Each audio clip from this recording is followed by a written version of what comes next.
सब जगह ओके है? हो गया लाइव? ओके। तो क्या किए थे बात लास्ट में? सर्कल के बारे में बातें कर रहे थे, है ना? सर्कल के बारे में क्या बताए थे? हाँ, ये तो करवा दिए थे ना। हाँ हाँ हाँ, इसमें कौन सा अपरिमेय संख्या है?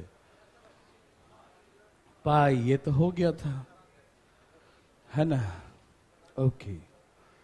सर्कल के बारे में बताया था एरिया, पेरीमीटर, है ना?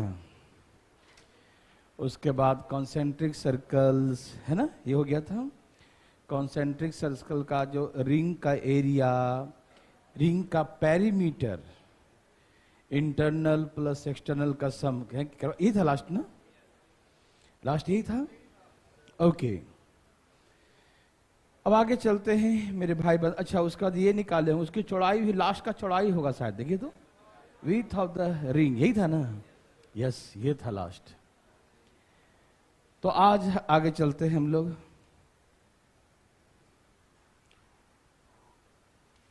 Semi circle.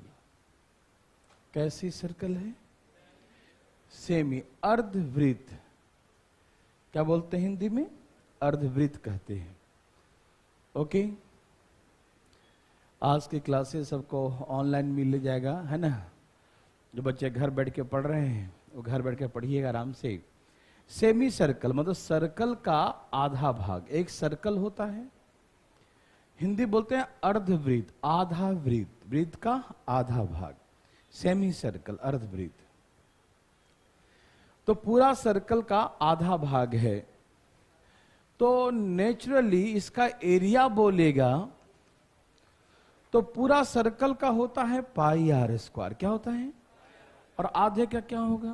Pi R square by 2। तो आधे का area pi R square by 2 हो जाएगा, ठीक है ना? सेमी सर्कल का एरिया क्या हो जाएगा? पाई आर स्क्वायर बाई 2। समझ में आ रहा सबको? ओके। लेकिन जब इसका पेरीमीटर की बात करें, अच्छा, ये पेरीमीटर और सरकमफ्रेंस सेम ही है।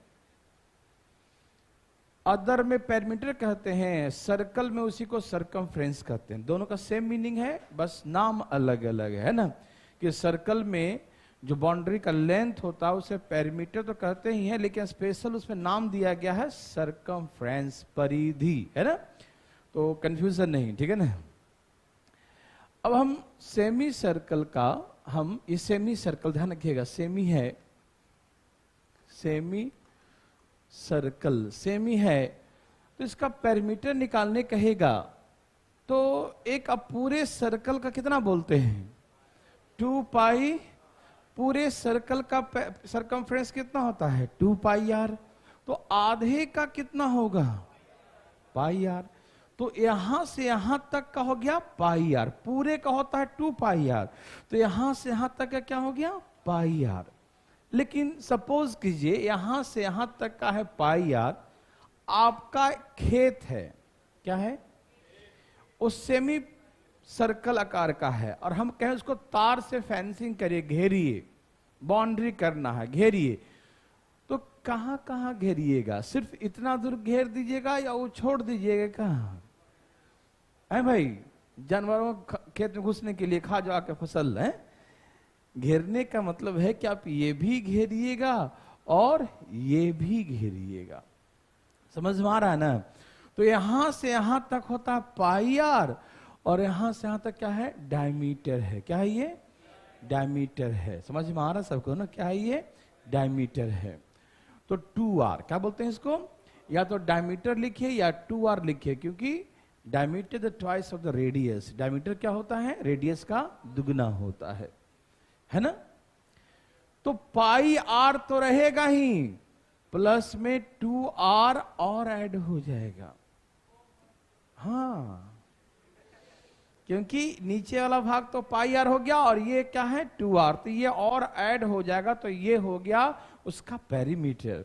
इसको हम पेरीमीटर ऐसे भी लिख सकते हैं कि पेरीमीटर इक्वल टू, यहां से r कॉमन ले लेंगे तो पाई प्लस 2 इंटू आर, है ना, पाई प्लस 2 इंटू आर, ये हो गया इसका पेरीमीटर। मेरे बात तो आप अच्छे तरीके से सब लोग समझ रहे होंगे, डरने की कोई बात नहीं है, ठीक है ना? ओके, ठीक है। सागर जी को बोल दीजिएगा ना कि बड़े लोग लेके साथ चला जाए और हमसे बात करेगा। देवी और सजनों, आप तैयार हैं? ओके, तो ऐसे करके पैरामीटर का फार्मूला हो गया पाई प्लस 2 इंटू आर। समझ में आया? ओके, यहां तक कोई दिक्कत तो नहीं, कुछ छूटा तो नहीं ना, सब कुछ हो गया ना? ओके, वेरी वेरी गुड, बहुत अच्छा।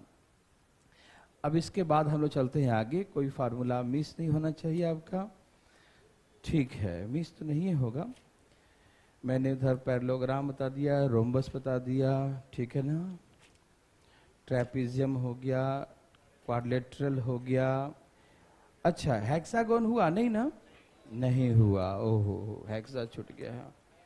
ठीक है, अभी बता देंगे, हेक्सागोन बता देंगे। और सर्कल में ओके, एरिया तो सेक्टर वगैरह नहीं हुआ है ना, कोई दिक्कत नहीं, अभी हो जाएगा। काफी दिनों बाद मिले हैं ना, तो क्या छूटा है क्या बचा है दिमाग में होना चाहिए। चलिए, यहां तक कोई दिक्कत नहीं।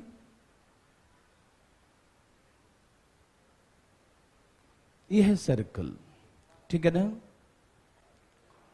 और यह सेंटर,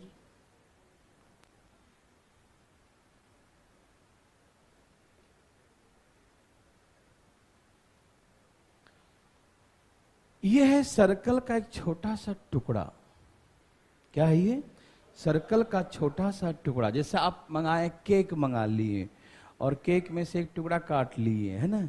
या पिज्जा मंगा लिए, पिज्जा खाता है ना, ठीक है ना? तो पिज्जा का 1 स्लाइस, उसका एक टुकड़ा, है ना, ऐसे करके निकालते हैं तो एक टुकड़ा, इसको बोलते हैं area of the sector. Sector क्या कहते हैं इसको? नहीं पिज्जा भाई साहब, ये देखिए ध्यान से, है ना, इसे सेक्टर कहते हैं। क्या कहते हैं इसको? सेक्टर, है ना? त्रिज्य खंड, हिंदी क्या बोलते हैं? त्रिज्य खंड बोला जाता है। ध्यान, त्रिज्य खंड, त्रिज्या का खंड, है ना, सर्कल का टुकड़ा। तो ये जो है सेक्टर है। देखिए, ये सेंटर हो गया, ये रेडियस हो गया, और ये अंदर का जो पूरा एरिया है, तो इसको एरिया कहते हैं ना, एरिया। एरिया क्या कहते हैं इसको? एरिया। तो हम सिखाने जा रहे हैं आपको area of the sector. Area of a sector, त्रिज्यखंड का क्षेत्रफल, त्रिज्यखंड का क्षेत्रफल, एरिया ऑफ द सेक्टर, त्रिज्यखंड का क्षेत्रफल। ध्यान सुनेंगे प्लीज, कैसे निकालेंगे एरिया ऑफ द सेक्टर। अब ध्यान सुनिएगा, जैसे है ना कि सर्कल में चारों तरफ से ऐसे गोल घुमा दिया जाए तो 360 डिग्री हो गया। ये पूरा गोल कितना होता है? 360 डिग्री होता है ना? ओके, तो पूरा 360 होता है, तो एरिया कितना होता है? पाई आर स्क्वायर। नहीं होता है? जब पूरा एंगल 360 डिग्री होता है तो एरिया होता है पाई आर स्क्वायर। हाँ या ना में जवाब दीजिए, है ना? जब पूरा गोल घुमाएंगे 360 डिग्री तो एरिया होगा पाई आर स्क्वायर। यस और नो? लेकिन एक छोटा सा थीटा एंगल काट लिया, आप कितना डिग्री काटा? 10 डिग्री, 20 डिग्री, 100 डिग्री, 50 डिग्री, है ना, जो भी काटेंगे, छोटा सा टुकड़ा काटे, तो एक छोटा सा थीटा एंगल, मतलब 10-20 जो भी दिया रहे, तो इतने दूर का इस छोटा सा एंगल का एरिया क्या होगा? तो 360 का एरिया होता है पाई आर स्क्वायर। 360 के एरिया कितना होता है? पाई आर स्क्वायर। तो सिर्फ एक थीटा का छोटा सा मामूली सा एंगल का इसका एरिया क्या होगा? तो कैसे निकालेंगे? पाई आर स्क्वायर, और यहां वाला यहां लिखाता है 360 यहां, और यहां वाला कहां लिखाता है? ऊपर लिखाता है, ऐसे, है ना? समझ में आ रहा है ना? यहां वाला नीचे और यहां वाला ऊपर लिखाता है। तो एरिया ऑफ द सेक्टर का फार्मूला बचपन में पढ़े, थीटा बटा में 360 पाई आर स्क्वायर। तो यही हो गया formula area of the sector, त्रिज्यखंड का क्षेत्रफल। समझ में आया सबको? ठीक, याद रहेगा ना? एरिया ऑफ द सेक्टर का फार्मूला थीटा बटा में 360 गुने पाई आर स्क्वायर। कोई दिक्कत तकलीफ आया? याद, सबको याद रहेगा ना कि पूरा एंगल 360 होता है तो एरिया होता है पाई आर स्क्वायर। तो छोटा सा थीटा एंगल का एरिया क्या होगा? तो इतना होगा। ठीक है ना? ओके, अब ध्यान सुनेंगे प्लीज। जैसे यहां ए पॉइंट है और यहां बी पॉइंट है, यहां से यहां तक की दूरी को आर्क कहते हैं। A R C, arc Hindi में चाप, क्या बोलते हैं? हाँ चाप, सोयाबीन चाप नहीं भाई साहब, देखो चलिए हाँ देखिए भाई साहब, ठीक। तो यहां से यहां ये लेंथ है, ये देखो, ये पूरी लंबाई क्या बोलते हैं? सरकमफ्रेंस। पूरी लंबाई क्या बोलते हैं? सरकमफ्रेंस। परिधि, परिधि बोलते हैं ना, लेकिन उसमें से छोटा सा टुकड़ा हो जाएगा तो उसको हम क्या बोलेंगे? आर्क, चाप बोले, क्या बोलेंगे? हाँ समझ गए हम? ओके, मलाई चाप ठीक है। देखो मुंह में पानी आने लगा है कि नहीं? देखो यहां देखिए, तो पूरा एंगल जब 360 का होता है, पूरा एंगल, तो इसकी पूरी लंबाई कितना होता है? 2 पाई आर। क्या होता है? जब पूरा एंगल 360 का होगा तो पूरी लंबाई कितना होगा? 2 पाई आर। Yes no? तो वैसे ही सेम चीज निकालेंगे कि जब 360 डिग्री का एंगल होता है तो पूरे लंबाई 2 पाई आर होता है। समझ में आ रहा ना? जब पूरा एंगल 360 का होता है तो पूरी लंबाई 2 पाई आर होता है। तो यदि एंगल सिर्फ छोटा सा हो, थीटा डिग्री का हो, तो लंबाई क्या होगा? समझ में आ रहा ना? जब एंगल थीटा डिग्री का हो तब लंबाई क्या होगा? तो 2 पाई आर, और यहां वाला कहां लिखाएगा? यहां, और इंटू थीटा। समझ में आ रहा है? कोई दिक्कत तो नहीं ना? ओके ना? अब 2 से काट दो ना, है ना? समझ गया ना? जब 360 का होगा तो 2 पाई आर, तो थीटा का होगा तो कितना? ठीक है, अभी 2 से हम ये 180 बार में काट दिए, तो ये आ गया पाई आर और थीटा बटा में 180, है ना? तो इसको बोलते हैं लेंथ ऑफ आर्क, चाप की लंबाई का फार्मूला थीटा बटा में 180 गुने पाई आर। ये हो गया फार्मूला लेंथ ऑफ आर्क, चाप की लंबाई। ठीक है ना? A B is the arc of the circle. A B क्या है? आर्क है, चाप है। ठीक है ना? तो ए बी की लंबाई ऐसे निकालेंगे। ठीक है ना? कोई दिक्कत तो नहीं ना? Okay,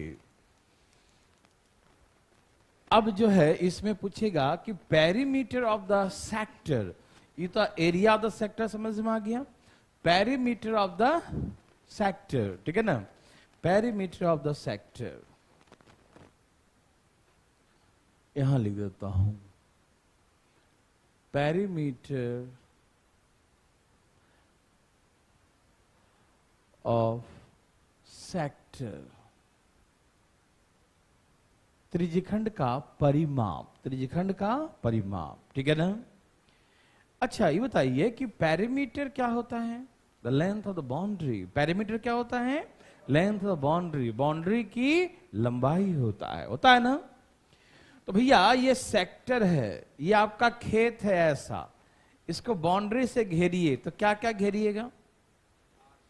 length of the arc and R plus R. Yes no? समझ में आ रहा है ना? लेंथ ऑफ द आर्क, चाप की लंबाई, जो हम जब निकलवाने सिखाएंगे तो बता देंगे कैसे निकालते हैं। थीटा दिया रहेगा, है ना? एंगल दिया रहेगा, रेडियस दिया रहेगा, जो भी है ना, तो उसका वैल्यू हम लोग निकाल लेंगे, जो भी आएगा। अभी मैं एग्जांपल जब देंगे तो समझ में आएगा। अभी फिलहाल क्या करें? Length of the arc plus 2 R कर देंगे तो इसका पेरीमीटर आ जाएगा। यस और नो? यदि हमें घेरना है, बाउंड्री को घेरना है, तो हम ये लिखेंगे ना, लेंथ ऑफ आर्क प्लस में आर, और ये भी क्या है? आर है। तो perimeter sector is equal to the length of arc plus 2 into R. समझ में आ रहा है ना?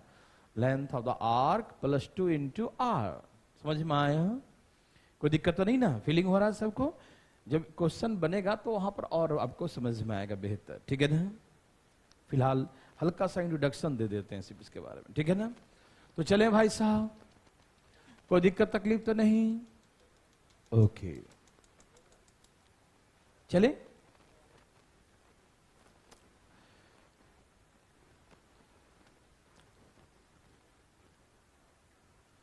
एरिया ऑफ सेक्टर, मैंने आपको क्या सिखाया? थीटा बटा में 360। एरिया ऑफ द सेक्टर क्या सिखाया? थीटा बटा में 360। क्या इसे हम 1/2 थीटा बटा में 180 ऐसे लिख सकते हैं? 180 गुने 2 360 ही ना होगा। तो क्या हम 360 को 2 × 180 लिखे तो किसी को ऐतराज है? कोई तकलीफ है किसी को भी नहीं? अच्छा, तो थीटा, इसको लिख, ध्यान रखना, ये वाला फॉर्मूला लिख रहे हैं, ठीक है। तो थीटा बटा में 360 भी हो गया, pi R square, pi R square. तो आर इंटू आर, क्या हम आर स्क्वायर को आर इंटू आर लिख सकते हैं? क्या ये 2 बार आर है ना, आर स्क्वायर, तो इसको आर इंटू आर लिख सकते हैं या नहीं? तो हमने लिख दिया, यस। और सबको समझ में आया? 1/2 × 180 × pi R into R, yes no. अब इसमें आप ऑब्जर्व कीजिए, कुछ फीलिंग हुआ? This is the length of the arc, समझ में आ रहा है ना? 1, देखो ये 1 और 2 छोड़ दो इधर, ठीक है। यहां देखो, थीटा बटा में 180 गुने पाई आर, ये क्या होता है? The length of arc. तो यहां से हम एक संबंध निकालने जा रहे हैं, कृपया ध्यान से सुनिएगा, ये बहुत इंपॉर्टेंट फार्मूला बनता है। Area of sector, area of sector is equal to 1/2 the length of arc, length of arc into radius of the circle. Area of sector is equal to 1/2 the length of arc into radius of circle. दिखाई दिया सबको? तो ये formula 1/2 और ये हो गया length of arc और ये क्या हो गया? रेडियस, ठीक है ना। तो ये फार्मूला बहुत इंपॉर्टेंट, काम आएगा आगे, बहुत काम आएगा इस फार्मूले का, ठीक है ना। तो याद रखिएगा, area of the sector is equal to half of the length of arc into radius of the circle, yes no. सबको समझ में आया? किसी को तकलीफ आया? नहीं आया, ठीक है ना। तो ऐसे करके हम लोग इसे ध्यान रखेंगे, ठीक। किसी भाई बंधु मित्रों को यहां तक कोई समस्या? हमें तो लगता है कि नहीं आया होगा समस्या, है ना। चले यहां से ना, चलिए आगे चलते हैं। अब एक रह गया था हेक्सागोन, है ना। चलिए, सबका आ गया? समझ में आ रहा सबको? चलें आगे। ओके, छाप लिए सब लोग?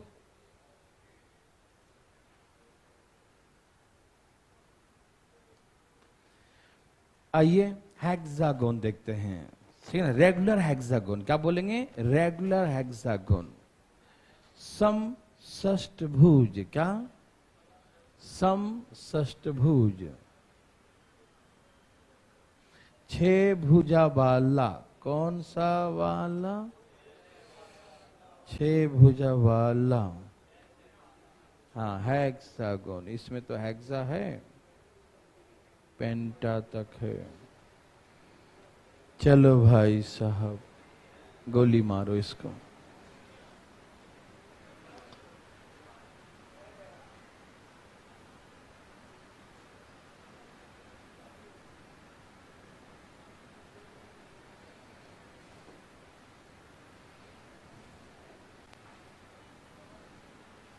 हेक्सागोन, षष्टभुज, है ना। इसका नाम देखिए रेगुलर हेक्सागोन, समषष्टभुज, रेगुलर, है ना, regular, REGULAR, regular hexagon, hexa, है ना, HEXA, हेक्सागोन, ठीक है ना।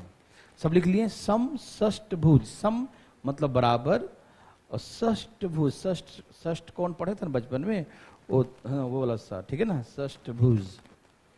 irregular hexa, that means the all sides are equal length. Regular का मतलब क्या होता है? सब बराबर। रेगुलर मतलब सब बराबर। ठीक। हम जब ज्योमेट्री सिखाएंगे तो इसमें बहुत सारे पेंटा के बारे में, जितने भी पॉलीगन्स हैं सबके बारे में बताएंगे। अभी आप सिर्फ हेक्सागोन पढ़ा रहे हैं, ठीक है? देखिए ध्यान से,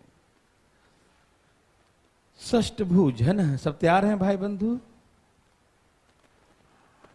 रेगुलर हेक्सागोन। सबसे पहले तो मैं इसका पेरीमीटर पूछूंगा आप लोगों से, क्या होना चाहिए पेरीमीटर? यस, बहुत अच्छा। पेरीमीटर क्या होगा? 6a, क्योंकि ए 6 बार है, ठीक है ना? तो ये कॉमन सेंस वाली बात है। 6a होगा the perimeter of the hexagon, ठीक है ना? ओके। अब देखिए ध्यान सुनिएगा, मैं आपको कुछ समझाना चाहता हूं भाई साहब, आप तैयार हैं? ओके। रेगुलर है मतलब एक समान भुजाएं होंगे सबके, है ना? सही भुजाएं क्या हैं? बराबर बराबर हैं, ठीक? ये सेंटर हो गया।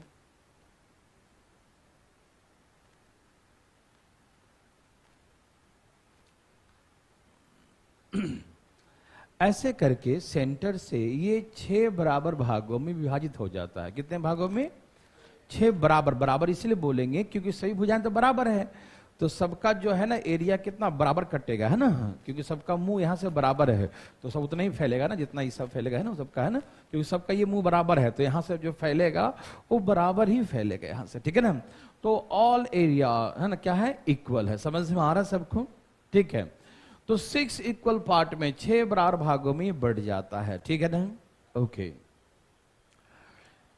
अब मेरे बात ध्यान सुनिएगा, ये पूरा एक सर्कल यहां पर घुमा दें गोल तो पूरा 360 होगा। होगा कि नहीं होगा? पूरा सर्कल कितने होते हैं? 360, 360 होते हैं। लेकिन 360 को हमें 6 भाग में बांट दें तो ईच कितने आ जाएंगे? 60-60 आएंगे। यस और नो? समझ में आ रहा है सबको?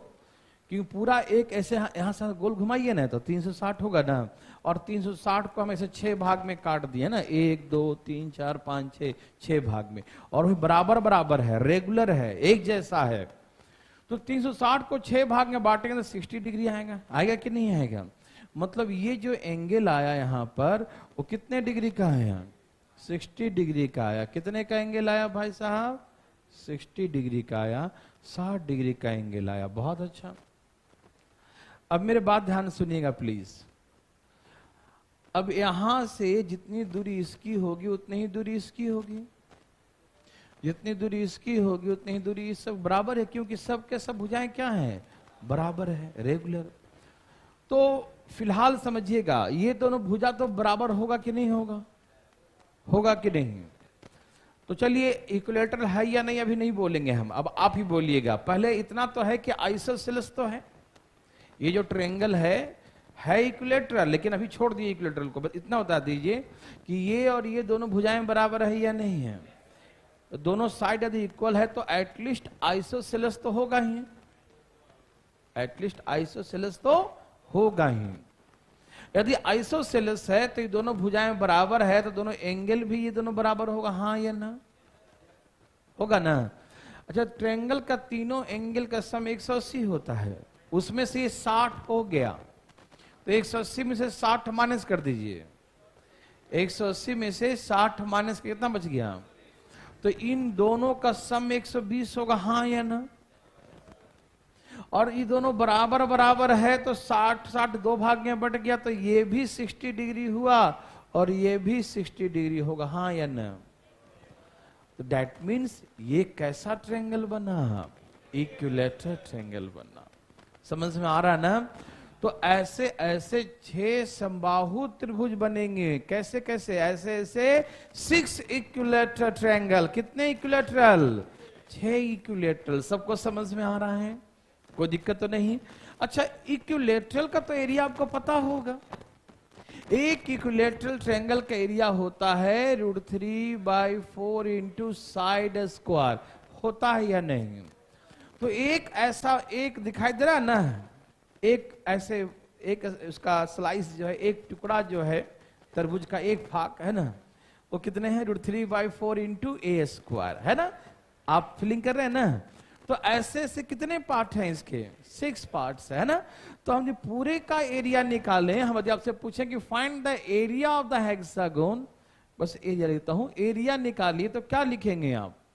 6 इंटू √3/4 इंटू ए स्क्वायर। यस और नो में जवाब दीजिए। समझ में आ रहा है ना? एक इक्विलेटरल ट्रायंगल के एरिया √3/4 इंटू ए स्क्वायर होता है ना। और ऐसे से कितने पार्ट्स में डिवाइड हो गया? 6 पार्ट्स में। तो हम उसमें 6 से मल्टीप्लाई कर दें तो क्या निकला? Total area of the hexagon. Yes और नो? समझ में आया? किसी को यहां तक तकलीफ है भाई साहब? तो बताइए, है तकलीफ? बोलिए।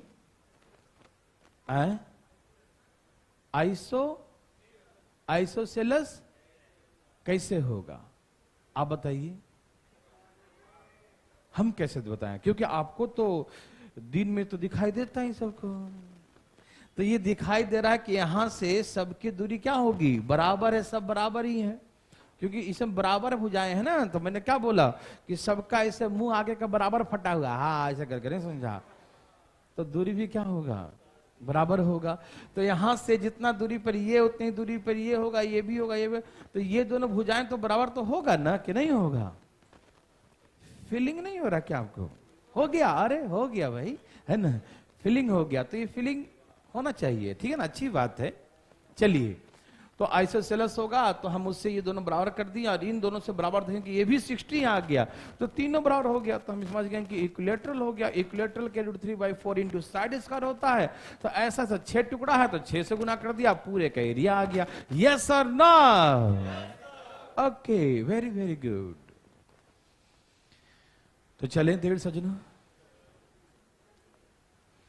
अब सुनिएगा ध्यान से प्लीज। जैसे आपसे पूछेंगे बताइएगा जरा।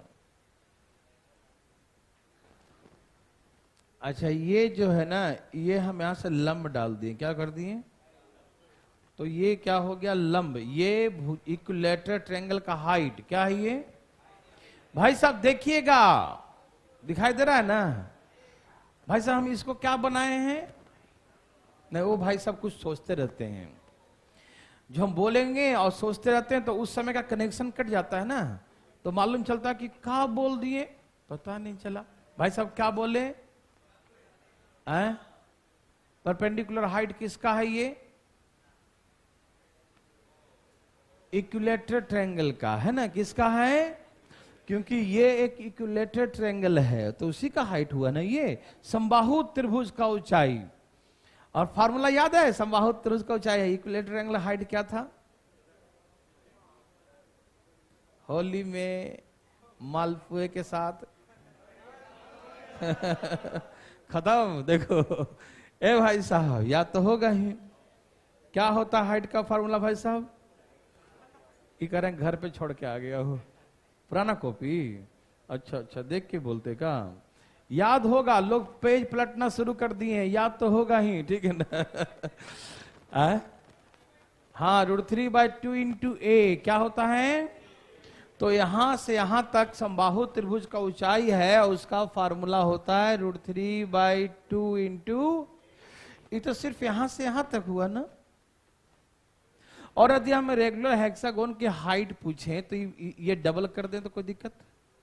यहां से यहां तक इक्विलेटरल ट्रायंगल का हाइट, और ये भी तो इक्विलेटरल ट्रायंगल का हाइट ही है। तो ये पूरी यहां यदि हम बोलें कि हेक्सागोन के दो इक्वल साइड, सॉरी दो पैरेलल साइड के बीच का परपेंडिकुलर डिस्टेंस बताइए। कहेगा find the perpendicular distance the two parallel sides of a regular hexagon, है ना? सम षष्ठभुज। भाई साहब जागते रहिएगा, ठीक है ना? एक सम क्या बोले? षष्ठभुज। क्या बोले?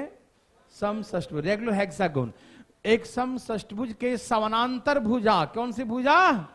समानांतर भुजाओं के बीच की लंबवत दूरी, समानांतर भुजाओं के बीच की लंबवत दूरी, perpendicular distance between two parallel sides of a regular hexagon. तो ऐसे केसेस में यहां से यहां तक इक्विलेटरल ट्रायंगल का हाइट हो गया, और यहां भी हो गया, तो ये डबल हो गया ना। तो इसी को हम 2 से गुना कर दें तो 2 से 2 कट जाएगा।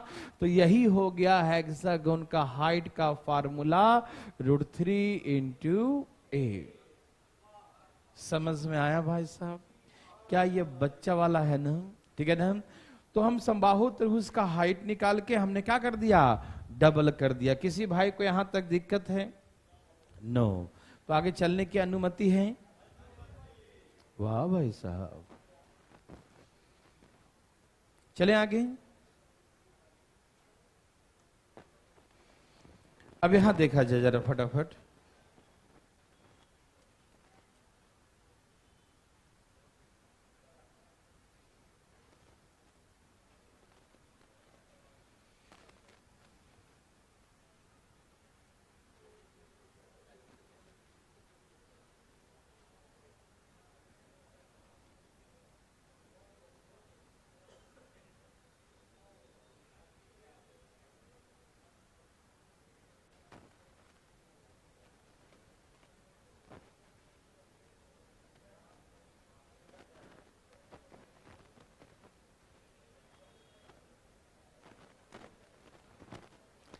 मान लीजिए हेक्सागोन ही है, ये थोड़ा सा बड़ा भुजा हो गया है, कोई दिक्कत नहीं।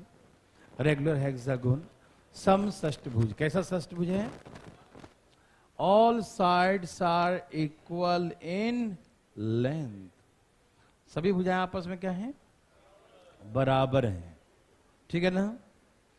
ध्यान सुनिएगा भाई बंधु मित्रों देवी और सज्जनों, तैयार हैं?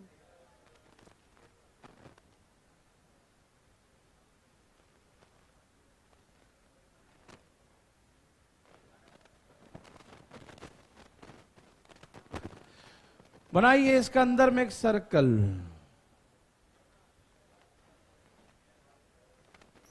एक अंदर में बनाइए सर्कल।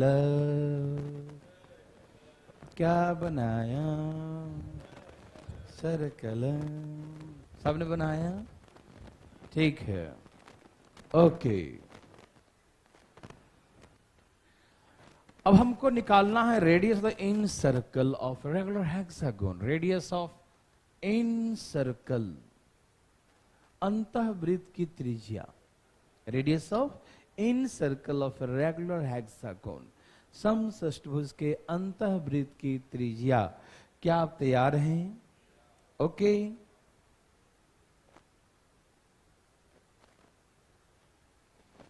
सब तैयार है ना? ओके। अब आपसे हम कुछ जानना चाहते हैं बंधु, पूछ लें क्या? ये सेंटर है। अच्छा, ये सर्कल है, क्या इसका ये रेडियस है? भाई देख के बोला इसे नहीं। क्या ये सेंटर है तो यहां से यहां तक रेडियस होगा? ये नहीं, ये रेडियस नहीं है। रेडियस तो सिर्फ बाउंड्री तक की लंबाई होता है ना, ये तो बाउंड्री से भी बाहर है ये, तो ये रेडियस नहीं है। दिखाई दिया? ये रेडियस नहीं है। अच्छा, तो ये कैसा ट्रायंगल बनता है? अभी बनाया था ना, सबको मिलाएंगे तो कैसा ट्रायंगल बनता है? तो ये ए है तो ये भी ए होगा, ये भी ए होगा, हाँ या ना में जवाब दीजिए। तो ये इक्विलेटरल ट्रायंगल बना कि नहीं बना? अब ये है सेंटर। क्या है भाई साहब? और सेंटर से, और ये टेंजेंट है। क्या है? ये सर्कल है। और जब कोई रेखा, कोई भी रेखा जब सर्कल को इस प्रकार से टच करते हुए आगे की ओर जाती है तो उसे स्पर्श रेखा कहते हैं। मालूम? क्या आप इस रेखा से परिचित हैं? पहले भी बताए थे स्पर्श रेखा, टेंजेंट के बारे में बताया था ना, कि जब कोई सर्कल को कोई ऐसे टच करते हुए जाए तो वो कोई मामूली रेखा नहीं होती है, वो स्पर्श रेखा है। कौन सी रेखा? यस। और टेंजेंट पर ये रेडियस है। ये क्या है? सेंटर से जो सर्कमफ्रेंस के बीच का डिस्टेंस, ये रेडियस होता है। मालूम? तो सेंटर से सर्कमफ्रेंस के बीच का distance radius, radius is the perpendicular on the tangent. किस पर? टेंजेंट। रेडियस जो होता है वो हमेशा टेंजेंट पर क्या होता है? परपेंडिकुलर होता है। समझ में आया? रेडियस टेंजेंट पे क्या होता है? तो इसका मतलब ये है कि जो इक्विलेटर ट्रायंगल का हाइट है वही radius of the in circle. क्या दिखाई दिया? जो इक्विलेटरल ट्रायंगल का हाइट है, क्या है भाई साहब? जो दिखाई दे रहा सबको ना, जो इक्विलेटरल ट्रायंगल का जो हाइट होगा 90 डिग्री वाला है ना, वही अंदर वाले का रेडियस है, वही अंदर वाले का फीलिंग हो रहा है। तो इसका मतलब इसका हाइट अभी पीछे क्या सिखाए थे? √3a। क्या सिखाए थे? नहीं, √3/2 √3a तो पूरा था, याद रखो, है ना। √3a तो पूरा था। इक्विलेटरल ट्रायंगल का हाइट क्या होता है? √3/2 a, याद रहेगा। तो यही हो गया radius of incircle of regular hexagon, √3/2 a। समझ में आया? जो इक्विलेटरल ट्रायंगल का हाइट है वो वाला फार्मूला लगाइएगा, है ना। वो तो पूरा पैरेलल रेगुलर हेक्सागोन का हाइट था √3a, है ना। समझ में आ रहा है ना। तो यहां से यहां तक क्या हो गया? √3/2 a। तो कभी आपसे पूछे कि find the radius of the incircle of the regular hexagon, समषष्ठभुज के अंतःवृत्त की त्रिज्या, समषष्ठभुज के अंतःवृत्त का अंदर वाले वृत्त की त्रिज्या क्या होगा? तब क्या बोलेंगे? √3/2। आप डायरेक्ट समझ जाएंगे कि जो इक्विलेटरल ट्रायंगल का हाइट होगा वही उसका रेडियस होगा। यस और no? Okay, thank you very much. देखिए ध्यान से प्लीज। भाई साहब, भाई साहब, टेढ़ा हो गया ये तो हम क्या करें? भाई साहब, फीलिंग होगा, फीलिंग हो जाएगा। क्या हो जाएगा? फीलिंग हो जाएगा। एक्चुअली पहले से वो टेढ़ा बना था ना, तो हमको मालूम था कि वो प्रॉब्लम करेगा। आप बढ़िया बनाइएगा, बाहर में सर्कल बनाइए। क्या बनाइए? बाहर में सर्कल। मिला जुला के तो हो गया है, ठीक है ना। बाहर में सर्कल बनाइए। अब हम नहीं बोलेंगे इसका रेडियस, रेडियस ऑफ सरकम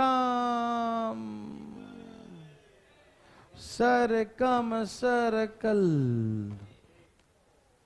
सरकम सर्कल। ए भाई साहब, और ये सेंटर है जी, क्या है? और ये सेंटर है, ये बाहर वाले सर्कल का ये बाउंड्री है। ये बाउंड्री को टच कर रहा है ना, ये लाइन देखो तो, ये बाहर वाला सर्कल का बाउंड्री है। और जो सेंटर से उस बाउंड्री को टच करता है वही तो रेडियस होता है। सेंटर से बाउंड्री का डिस्टेंस, सेंटर से बाउंड्री का डिस्टेंस को ही क्या कहते हैं? रेडियस कहते हैं। Yes sir, yes sir. तो इसका मतलब ये होगा कि बाहर वाले सर्कल का जो रेडियस होगा वो किसके बराबर होगा? ए के बराबर। किसके बराबर? फिलिंग करना है, फिलिंग करिए। हो रहा है फिलिंग? कि जो इसका ए है वही उसका रेडियस है। तो इसका मतलब ये है कि रेडियस क्या होगा? ए हो गया। ये फार्मूला हो गया, ठीक है ना। रेडियस क्या हो गया? ए हो गया। समझ में आया? कोई दिक्कत तकलीफ किसी को आया? नहीं ना। चले आगे ना। तो जो रेडियस है उसका ए है। अब आपसे पूछेगा कि radius of incircle, radius of circumcircle का रेशियो निकालिए। तो भैया आप जान गए कि अंदर वाला √3/2 a होता और बाहर वाला खाली, तो ए जी कट गए तो क्या हो गया? √3:, ये किसका रेशियो है? Radius of incircle and circumcircle of regular hexagon. Yes और नो? समषष्ठभुज के अंतःवृत्त और बाह्य वृत्त की त्रिज्या, अंतःवृत्त और बाह्य वृत्त की त्रिज्या। यस और नो? अच्छा, अब इसका area of in and area of the circum यदि आपसे पूछें तो डायरेक्ट क्या करेंगे? उसका स्क्वायर। क्या करेंगे? तो भैया √3 का स्क्वायर और 2 का स्क्वायर, तो ये हो गया एरिया का रेशियो 3:4। एरिया का रेशियो क्या हो गया? 3:4। यस और yes sir, very very good. ये सबको समझ में आया? Incircle, circumcircle, radius and the ratio the area, any problem? No. तो चले आगे। छोटी सी बात, एक दो बातें आप बताएंगे, छोटी छोटी बातें, 2-3 मिनट और। देखिए सब तैयार हैं?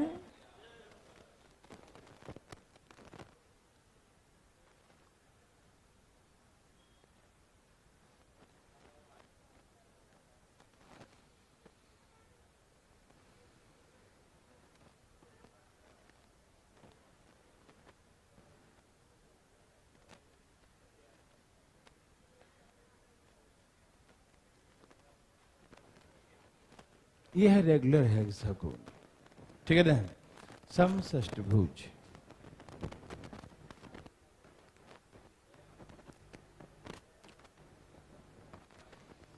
यहां पर एक बहुत ही इंपॉर्टेंट फार्मूला बनता है। सब लोग तैयार हैं? ओके।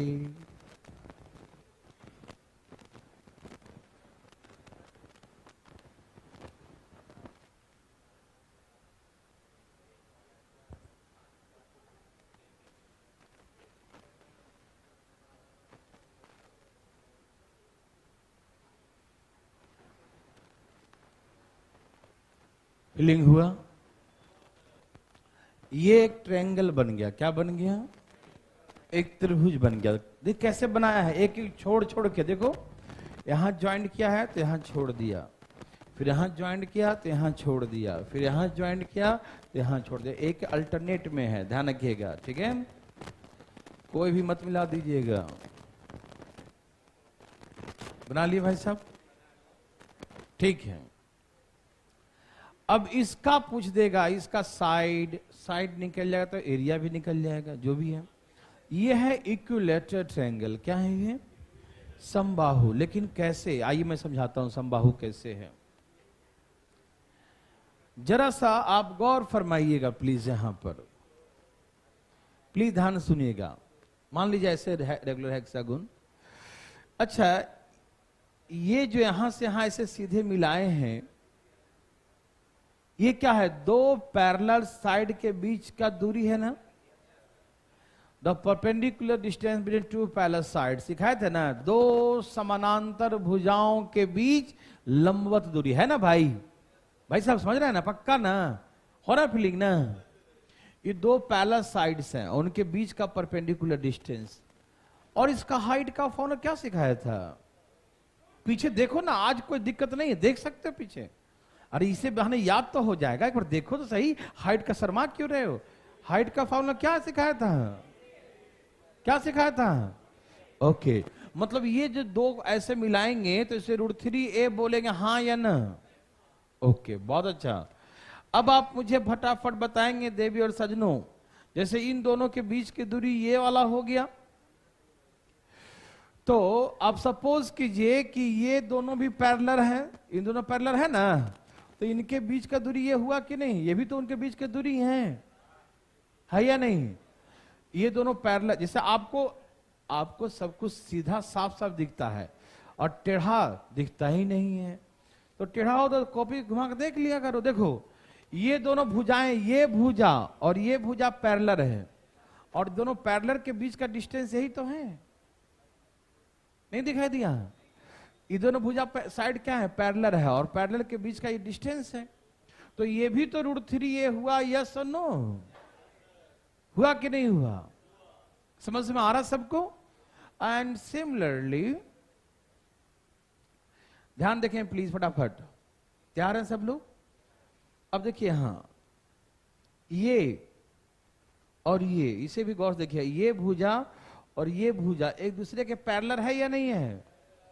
है ना? ये भुजा और ये भुजा आपस में क्या है? पैरेलल है। और इनके बीच का ये क्या है? डिस्टेंस है। क्या है ये? तो ये भी तो √3a हुआ, ये हुआ कि नहीं हुआ? कोई भी दो पैरेलल लाइन के बीच, दो भुजाओं, समानांतर भुजाओं के बीच का जो डिस्टेंस है वो √3a है ना जी? सब बराबर ही तो है इसमें। आपको मैंने स्टार्टिंग में ही सिखाया था ना, देखो ना, सिखाया था ना, दो पैरेलल लाइन के बीच यहां से निकालो। अच्छा, आप बोलेंगे आप तो यहां से सिखाए थे, यहां से क्यों बोल रहे हैं?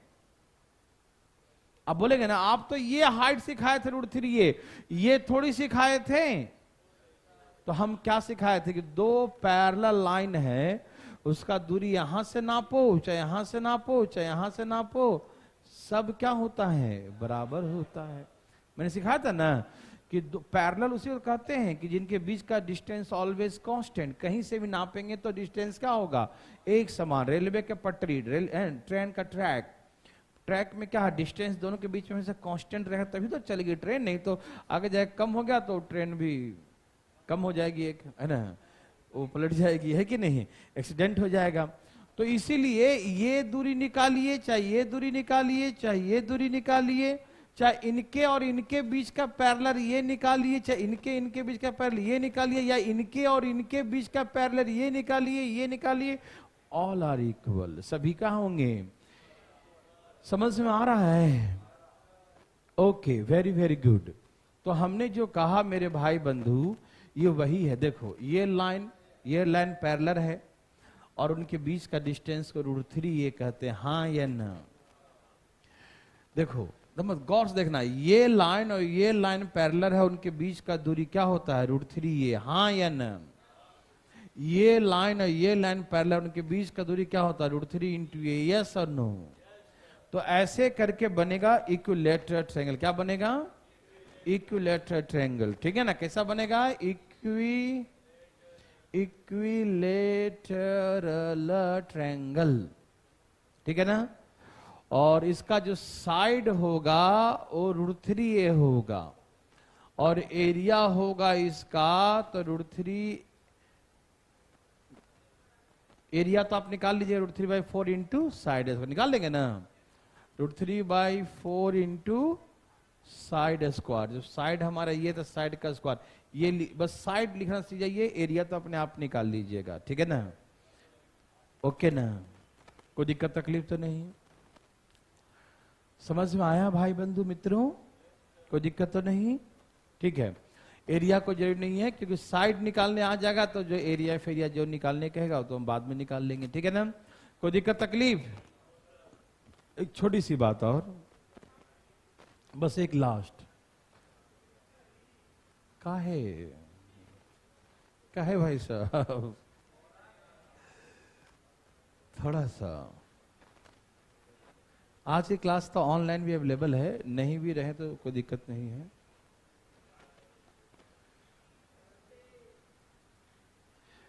अरे देखो तो सही है तरीके, बस हो गया भाई साहब, इधर देखिए, इधर यह है रेगुलर हेक्सागोन। क्या है ये, हेक्सागोन। इसकी प्रत्येक भुजा क्या है, ए ए ए ए ए ए ए ए, कौन कौन, बहुत अच्छा। चले, अब इसमें क्वेश्चन पूछेगा ऐसे करके कि इस देखो है ना, इनके दो पैरेलल साइड्स के वर्टेक्स को ज्वाइंट करेगा ऐसे, और ज्वाइंट करके एक रेक्टेंगल का निर्माण करेगा। क्या निर्माण करेगा, रेक्टेंगल। ये जो ज्वाइंट किया था क्या बन गया, रेक्टेंगल। रेक्टेंगल कैसे बना, क्योंकि ये इसके पैरेलल है और ये परपेंडिकुलर, 90 90 90 90 सब 90 हो गया। तो जब 90 90 कोई भी क्वाड्रिलेटरल का, चतुर्भुज का यदि 90 90 बन गया तो दो ही चीज बन सकते हैं, तो स्क्वायर या तो रेक्टेंगल। यदि कोई क्वाड्रिलेटरल है, चतुर्भुज, चार भुजा वाला, और उसका ये जो बना है 90 90 बना है, तो दो ही चीज बन सकता है, क्या क्या, स्क्वायर या तो रेक्टेंगल। लेकिन स्क्वायर में क्या होता है, ऑल साइड्स आर, लेकिन हम जानते हैं कि ये ए है और ये √3a है। क्या है ये, क्योंकि दो पैरेलल के बीच का डिस्टेंस क्या होता है, √3a। क्या होता है, तो अलग अलग है, तो स्क्वायर तो हो ही नहीं सकता, तो क्या बनेगा ये, रेक्टेंगल, आयत। क्या बोलेगा, समझ में आया ना। तो रेक्टेंगल बनेगा, तो इसका एरिया पूछ दे यदि आपसे कि find the area of the rectangle, तो लेंथ कितना होगा, √2a, और लेंथ एंड ब्रेथ कितना होगा, a। तो एरिया हो गया लेंथ इंटू ब्रेथ, मतलब √3a square, √3a square, √3a square. समझ में आ रहा सबको? कोई दिक्कत तकलीफ तो नहीं, ठीक है ना?